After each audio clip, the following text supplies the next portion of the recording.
Fourth point, when heat is to be given from outside to bring about a reaction, it is indicated by the sign triangle दाखवला ना, त्या चिन्हानं आपण heat दाखवत असतो. Heat जर का दिलेली असेल outside, from outside, written above the arrow that indicates the direction of the reaction. Direction of the रिॲक्शनसाठी जो ॲरो दाखवला ना, त्या ॲरोच्या वरती आपण हीटचं चिन्ह लिहितो. For example, the reaction in which slake lime म्हणजे पहिली रिॲक्शन आपली मगाशी ॲक्टिव्हिटीमधली is formed on heating limestone is written as CaCO3 solid, arrow, above that arrow triangle means heat is given from outside, then CaO as a product, CO2 as a product. Similarly, the fact that heat is released during the reaction between the aqueous solution of copper sulfate and zinc dust is indicated as follows. म्हणजे heat जर का generate झाली असेल रिॲक्शनमधून, means if the reaction is exothermic, then write the word heat HEAT to the right hand side in the product. CuSO4 plus Zn, ZnSO4, Cu plus heat. Fifth point, it is necessary to fulfill certain conditions like specific temperature. काही रिॲक्शन्सच्या बाबतीत हे लक्षात ठेवायला हवं आहे. Temperature sensitive reactions असतात. आता समजा डायझोटायझेशन रिॲक्शन असेल, -5 डिग्री सेल्सिअस टेम्परेचर जर आपल्याला हवं असेल तर ते टेम्परेचरसुद्धा तुम्हाला तिथे लिहावं लागेल. प्रेशर, कॅटॅलिस्ट कोणता यूज केला, एक्सेट्रा टू एक्सेट्रा पण यूज केला असेल तर हसायला आलं, नेहमीच आठवण झाली असेल. To bring about some reactions. These conditions are indicated below or above the arrow indicating the direction of the reaction. For example, the reaction of a vegetable oil takes place at the temperature of 60 degrees Celsius, 60, with hydrogen gas in presence of the Ni means nickel catalyst and is written as follows. आता ह्या रिॲक्शनमध्ये vegetable oil is converted into vanaspati ghee, तेलापासून तूप तयार केलेलं आहे. यात H2 म्हणजेच hydrogen in presence of nickel अशी ती रिॲक्शन दाखवलेली आहे. निकेल हा कॅटॅलिस्ट म्हणून वापरला आहे. तो ज्या वेळेला हायड्रोजन सोबत वापरला जातो त्यावेळेला रेनी निकेल असा त्याचा उल्लेख केला जातो.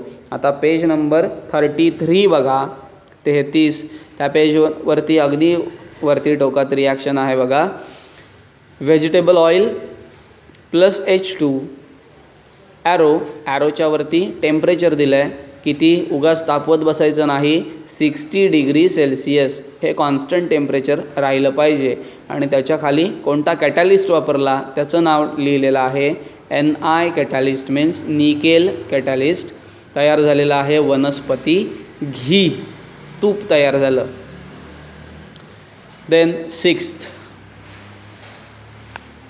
स्पेशल इन्फॉर्मेशन और नेम्स ऑफ रिॲक्टंट्स और products are written below their formulae. सगळ्यात महत्त्वाचं आहे, कारण केमिकल रिॲक्शन्स लिहित असताना ज्या वेळेला व्हॉट विल हॅपन असा क्वेश्चन विचारतात किंवा असं घडलं, हे 2 रिॲक्ट झाले तर आता पुढे काय होईल, what will be the next step असा प्रश्न विचारतात. किंवा राईट अ बॅलन्स्ड केमिकल इक्वेशन असं एवढंच दिलेलं असतं. त्यावेळेला आपण बॅलन्स्ड केमिकल इक्वेशन लिहितो, पण त्या इक्वेशनमध्ये लिहित असताना त्यांची नावं लिहित नाही, ती त्यांच्या इथे खाली लिहायला हवी. इथे आता हा NaOH म्हणजे सोडियम हायड्रॉक्साईड आहे, तर इथे तुम्ही सोडियम हायड्रॉक्साईड असं त्याचं नाव लिहायला हवं आहे. इथे हायड्रोक्लोरिक ॲसिड, इथे सोडियम क्लोराईड, इथे हायड्रोजन नाही, काय H2 आहे म्हणजे काय लिहिणार, पाणी. असं सगळ्यांच्या बाबतीत तुम्ही लिहिणं आवश्यक आहे. याचं कारण रिॲक्शन्स ज्या वेळेला पेपरच्या दृष्टीने आपण विचार करतो त्यावेळेला रिॲक्शन लिहिण्याला निम्म क्रेडिट आहे आणि रिॲक्शन लिहून झाल्यानंतर त्यात असणाऱ्या रिॲक्टंट किंवा प्रोडक्टना नाव देणं याला निम्म क्रेडिट आहे. म्हणजे 2 गुणांसाठीची रिॲक्शन असेल तर त्या 2 गुणांपैकी 1 गुण तुम्हाला मिळणार आहे केमिकल इक्वेशन लिहिण्यासाठी आणि दुसरा गुण तुम्हाला मिळणार आहे, दुसरा गुण म्हणजे 2 नव्हे 1च, दुसरा गुण मिळणार आहे त्यांची नावं लिहिल्याबद्दल. असे तुम्हाला एकूण 2 गुण मिळणार आहेत.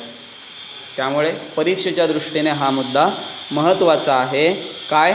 स्पेशल इन्फॉर्मेशन और names of reactants and products are written below their फॉर्म्युली.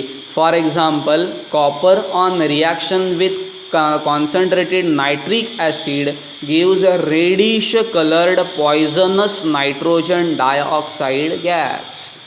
तर ते त्याच्यासाठी असणारी स्पेशल इन्फॉर्मेशन त्या रिॲक्शनमधली काय आहे बघा, त्या HNO3च्या खाली लिहिलं आहे कॉन्सन्ट्रेटेड वापरलेलं आहे आणि तेच जर का डायल्यूट वापरलं तर रिॲक्शनचा प्रॉडक्ट बदलतो आहे. दोन्ही रिॲक्शनकडे बघा आणि 7 आणि 8 नंबरच्या रिॲक्शन आहेत त्यांच्यामधला डिफरन्स काय आहे बघा. पहिल्या रिॲक्शनमध्ये कॉपर आहे, दुसऱ्या रिॲक्शनमध्ये आहे. पहिल्या रिॲक्शनमध्ये नायट्रिक ॲसिड आहे, दुसऱ्या रिॲक्शनमध्ये पण आहे. पहिल्या रिॲक्शनमध्ये CuNO3 ट्वाईस आहे, दुसऱ्या रिॲक्शनमध्ये पण आहे. पहिल्या रिॲक्शनमध्ये H2O आहे, इथे पण आहे. फरक आहे पहिल्या रिॲक्शनमध्ये, in first reaction NO2 is one of the product and in second reaction NO is a product. Means if you use concentrated acid then product will be different. आता त्याच्यानंतर आपल्याला एक भाग पुन्हा ट्रायधीसचा आलेला आहे.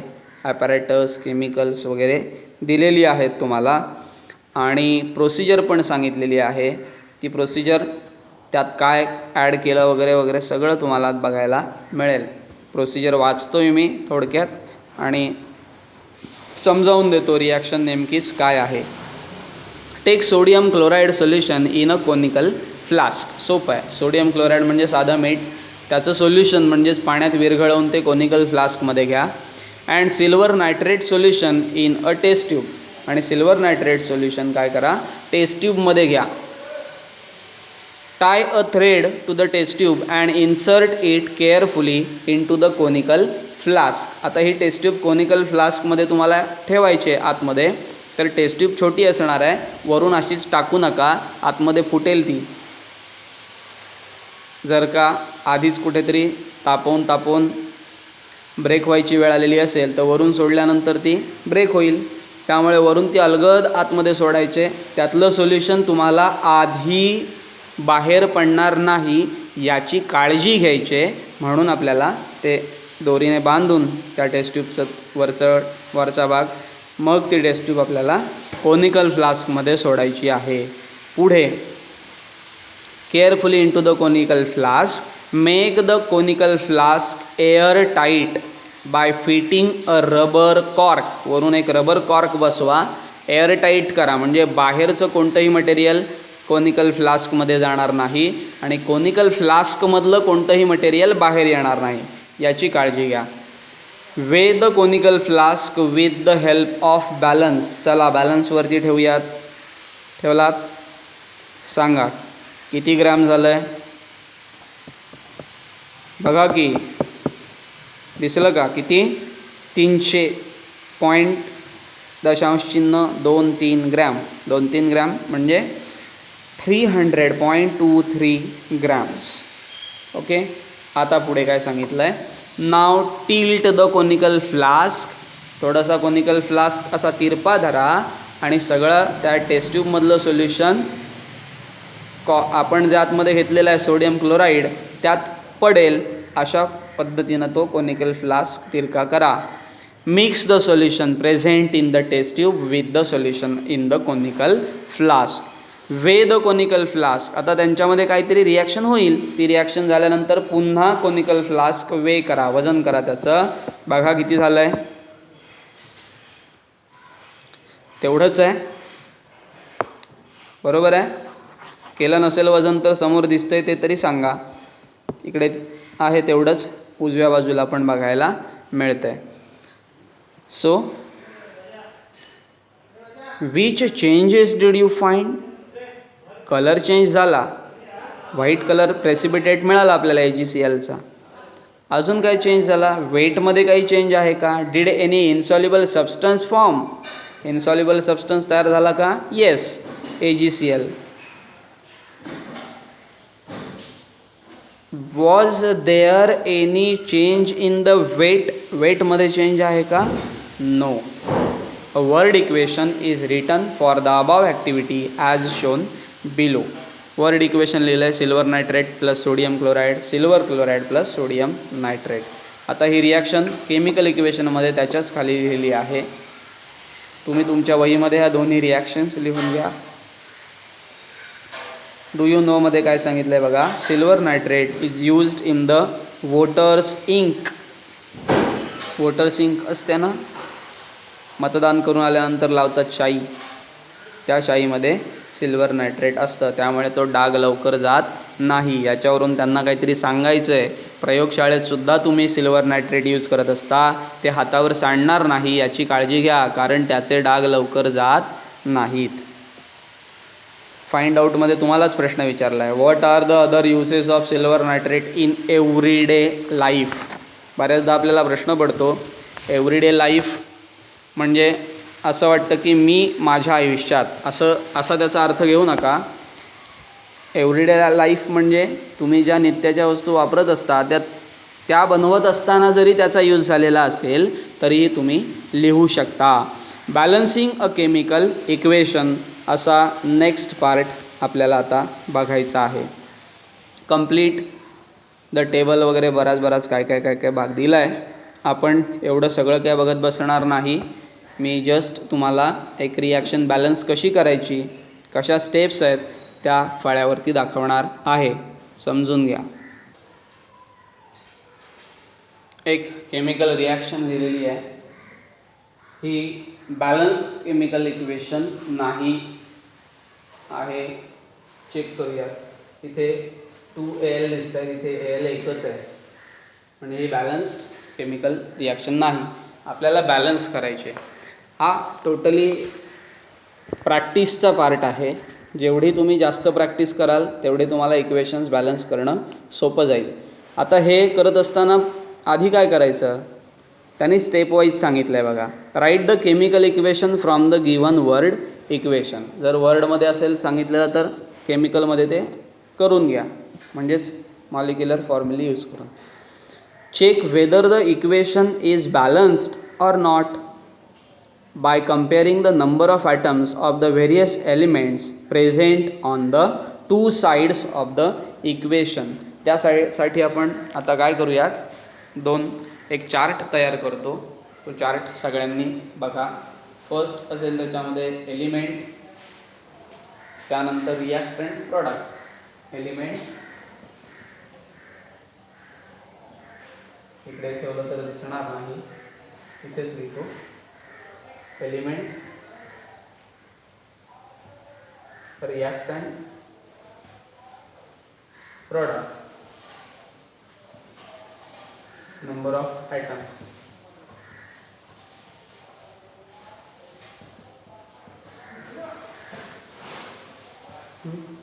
तुम्ही व्यवस्थित आखून ते लिहिणार आहात. कॉपी टू कॉपी नको. तर किती आहेत बघा. बेरियम 1 2 3 4 5 वेगवेगळे एलिमेंट्स आहेत. तर 5 रो 1 2 3 4 अँड 5. पहिला Ba, then Cl, then Al, then S, then O. बघा आलेत का सगळे एलिमेंट्स. ठीक आहे. आता रिॲक्टंटमध्ये Ba किती आहे, इथे काही दिसत नाही म्हणजे 1 आहे. आणि प्रॉडक्टमध्ये Ba किती आहे, एकच आहे. आता अजून काय बघूया, Cl बघूया. इकडे किती आहे, Cl2 म्हणजे 2 Cl आहेत, आणि इकडे Cl3 आहे. इकडे 2 आहे, इकडे 3 आहे. ॲल्युमिनियम इकडे किती आहे 2, बरोबर, इकडे लिहितो 2 आणि इकडे एकच आहे. त्यानंतर सल्फर S3 3 आहे, इकडे S एकच दिसतोय. ऑक्सिजन बघा आता O4 पण ब्रॅकेटच्या बाहेर 3 आहे, म्हणजेच किती आहे 4 त्रिक 12 ऑक्सिजन आहे. तो लिहिलंय ना इकडे, सांगा इथे किती आहे 12 आणि इथे किती येणार 4. आता हे बरंचसं इम्बॅलन्सच दिसतंय. एक बेरियम सोडला तर काहीच बॅलन्स नाही. असं इक्वेशन आपल्याला बॅलन्स करायचं आहे. पुस्तकात दिलेलं इक्वेशन बॅलन्स करण्यासाठी मी घेतलेलं नाही, ते तुम्हीच बॅलन्स करा आणि सोडवून झाल्यानंतर पुस्तकातूनच चेक करा. आणखीन अशीच वेगवेगळी एक्झाम्पल्स तुम्ही स्वतःच घ्या, त्यात असणारे नंबर्स टाकू नका. म्हणजे कुठले नंबर्स इथे किती आकडा आहे, इथे किती आहे, इथे किती आहे किंवा इथे किती आहे हे काहीही न लिहिता इक्वेशन बॅलन्स करा आणि बॅलन्स केल्यानंतर मग चेक करा पुस्तकात दिलेलं इक्वेशन, त्याच्यावरून आपल्याला लक्षात येईल. आता हे लिहून झाल्यानंतर आपल्याला बॅलन्स तर करायचं आहे, पण बॅलन्स करायला सुरुवात कुठून करायची याच्यासाठी त्यांनी तिसरी स्टेप सांगितली. बघा काय स्टेप आहे. It is convenient to start balancing an equation from the compound which contains the maximum number of atoms. Maximum number of atoms तिथून सुरुवात करायची आहे, ते कंपाऊंड सिलेक्ट करायचं आहे. चला आपण आता मोजूया. हे पहिलं कंपाऊंड, हे दुसरं, हे तिसरं, हे चौथं. इथे नंबर ऑफ ॲटम्स बघूया. Pa 1 आहे आणि Cl 2 आहेत, म्हणजे एकूण 3 ॲटम्स आहेत. इथे Al2 म्हणजे ॲल्युमिनियमचे 2, हे S3 म्हणजे झाले इथले 2 आणि हे 3 5 आणि 4 त्रिक 12 ऑक्सिजन, म्हणजेच 12 आणि 5 17 ॲटम्स. बघा इथे किती मिळाले 3, इथे मिळाले 17, इथे L1 आणि हे 3 म्हणजे 4, इथे 1 2 आणि 4 6. सांगा मॅक्झिमम किती आहे आकडा 17. म्हणजे हे कंपाऊंड आपल्याला सिलेक्ट केलेलं आहे. इथून आपल्याला सुरुवात करायची आहे. आता तुम्ही म्हणाल समजा 17 नसतं आणि एखाद्या रिॲक्शनमध्ये 6 असा अंक मिळाला आपल्याला, 6 ॲटम्स आहेत असा, तर मग काय करायचं. अशा वेळेला जरा रिॲक्शनकडे बघा आणि तुम्हाला जे सोयीचं वाटेल ते त्यातलं सिलेक्ट करा. कोणतंही सिलेक्ट केलं तर काय होईल, फार फार तर नंतरची स्टेप आहे ती आधी होईल, फरक काही होणार नाही. एक्झाम्पल नक्की सुटणार आहे. आता इथे आपण सिलेक्ट केलं Al2SO4 थ्राईस, हे कंपाऊंड आपण सिलेक्ट केलं. आता पुढे काय स्टेपमध्ये पुन्हा एकदा वाचतोय, नीट ऐका. It is convenient to start balancing an equation from the compound which contains the maximum number of atoms. Okay, ते सिलेक्ट केलं. Then moreover it is convenient to first consider that element in this compound which has unequal number of atoms on the two sides. यातलं असं element select करा की ज्याच्यामध्ये असणारे atoms हे unequal आहेत. आता बघा हे पण ॲल्युमिनियम सल्फर आणि ऑक्सिजन, ॲल्युमिनियम सल्फर ऑक्सिजन हे तिन्ही पण अनइक्वलच आहेत. मग कोणाला सिलेक्ट करायचं, मोठाच प्रश्न आहे. मग सिलेक्ट करत असताना एक साधी गोष्ट लक्षात घ्या. पहिल्या इक्वेशनमध्ये, पहिल्या पार्टमध्ये, रिॲक्टंटमध्ये SO4 थ्राईस म्हटलं आहे, बरोबर. इथे SO4 आलेला आहे. हां, तर आपल्याला सल्फर आधी बॅलन्स करणं सोयीचं दिसतं आहे. तुम्हाला वाटलं ॲल्युमिनियम आधी बॅलन्स करूयात, तुम्ही त्याही पद्धतीने सुरुवात करू शकता. लक्षात आलं आहे. तुम्हाला वाटलं ॲल्युमिनियम, तुम्हाला असं वाटतं आहे का ॲल्युमिनियम करूयात आधी बॅलन्स, काहीच हरकत नाही, ॲल्युमिनियमला आधी बॅलन्स करूयात. ओके, बघा इथे ॲल्युमिनियम किती दिसत आहे 2, इथे ॲल्युमिनियम एकच आहे. मग आपल्याला एक चार्ट तयार करावा लागेल. तो चार्ट कशा पद्धतीचा असेल बघा. आता हा चार्ट सगळ्यांनी लिहून घेतला आहे. आता त्यात काय काय लिहायचं आहे ते मी सांगतो.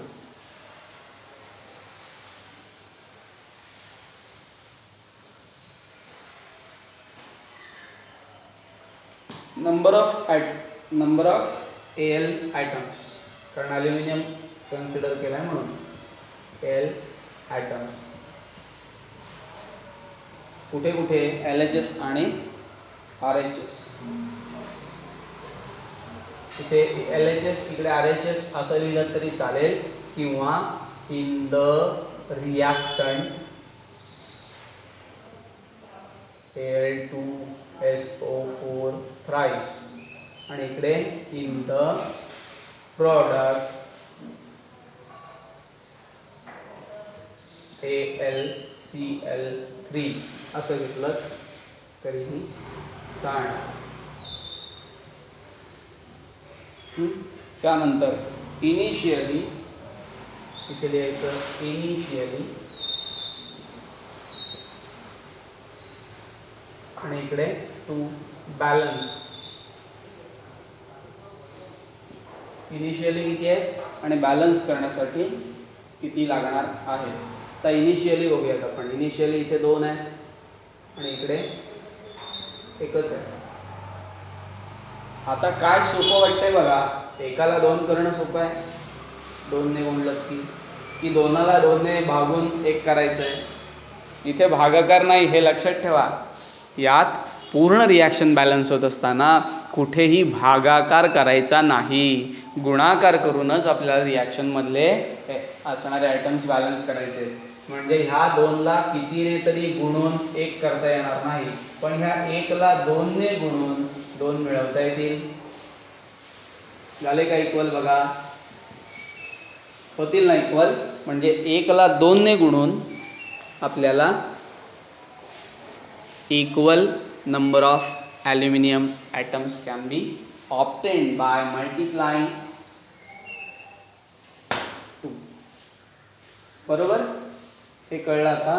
पण हे कुठे मल्टिप्लाय केले, कुठल्या साईडला? In the product AlCl3. कितीने मल्टिप्लाय केलं? 2 ने. तर ज्याने मल्टिप्लाय केलं तो अंक त्या मॉलिक्युलर फॉर्म्युल्याच्या आधी लिहा, त्या रेणूसूत्राच्या आधी लिहा. आता इंग्लिशमधल्या आणि मराठीमध्ये सांगताना थोडं काहीतरी गडबड होते कधी कधी, शब्द कसा बोलावा काही कळत नाही, तुम्ही समजून घ्या.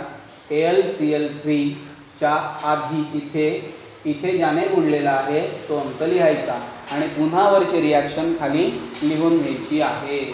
चला लिहूयात आपण परत. सगळं लिहायचं आहे, फक्त बदल इकडे काही बदल झाला का? काहीच बदल नाही, त्यामुळे हे आहे तसंच लिहायचं आहे. BaCl2 plus Al2SO4 thrice arrow. आता इथे AlCl3 नाही लिहिणार, काय लिहिणार? ज्याने मल्टिप्लाय केलंय तो अंक इथे लिहायचा आहे आपल्याला. म्हणजेच काय लिहिणार सांगा? Twice AlCl3 plus BaSO4. चला आता आपण जे कंपाऊंड सिलेक्ट केलं होतं त्यातला Al बॅलन्स झाला, चेक करूयात. Al2 टू Al झाला बॅलन्स. आता त्यातलं काय बॅलन्स करता येईल? Al तर झाला, आता S बॅलन्स करूयात. मगाशी आपण म्हणतो S आधी बॅलन्स करूयात, हरकत नाही. आता बॅलन्स करूयात आपण. मग पुन्हा हे हा तक्ता जसा तुम्ही ॲल्युमिनियमसाठी तयार केला तसाच S साठी इथे दुसरा तक्ता तयार करायला लागेल. नंबर ऑफ S ॲटम्स पहिला पार्ट. दुसरा पार्ट इन द रिॲक्टंट हा आहे तसाच लिहायचा आहे. आणि तिसरा पार्ट इन द प्रोडक्ट इथे आहे हा S. प्रोडक्ट हे लिहून चालणार नाही, प्रोडक्ट काय लिहिणार? BaSO4, कारण नाहीतर हेच लिहाल, यात S कुठेही दिसत नाही. काय लिहायचं आहे?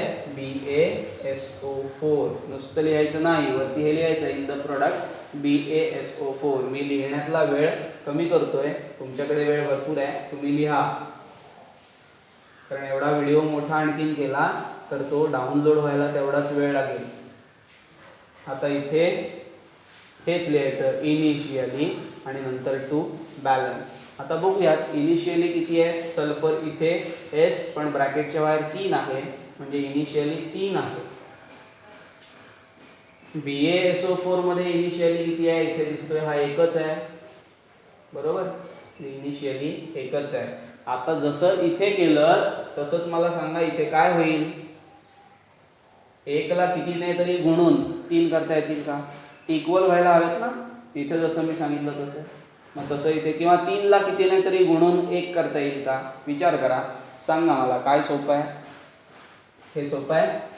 1ला 3ने गुणलं की 3 मिळत आहेत, इकडे पण 3 आहेत, बॅलन्स झाले. म्हणजे इथल्या 1ला 3ने गुणतोय आपण, तर हे 3 म्हणजे ज्याने आपण गुणतोय ती संख्या इकडे आली पाहिजे वरती, बरोबर. इथे तुम्हाला ते लिहावे लागतील. म्हणजे रिॲक्शन आपण पुन्हा खाली पण थोडासा बदल करून आता वरचीच रिॲक्शन खाली लिहिणार आहोत. हीच रिॲक्शन, हीच आत्ता जी लिहिली इथे तीच इथे लिहायची. फक्त बदल आता काय करणार आहोत आपण, सल्फर बॅलन्स केला ना, म्हणून इथे 3 हा अंक लिहिणार आहोत. इथे 3 का, कारण 3ने मल्टिप्लाय करून आपण सल्फर बॅलन्स केलेला आहे. चला लिहूयात, BaCl2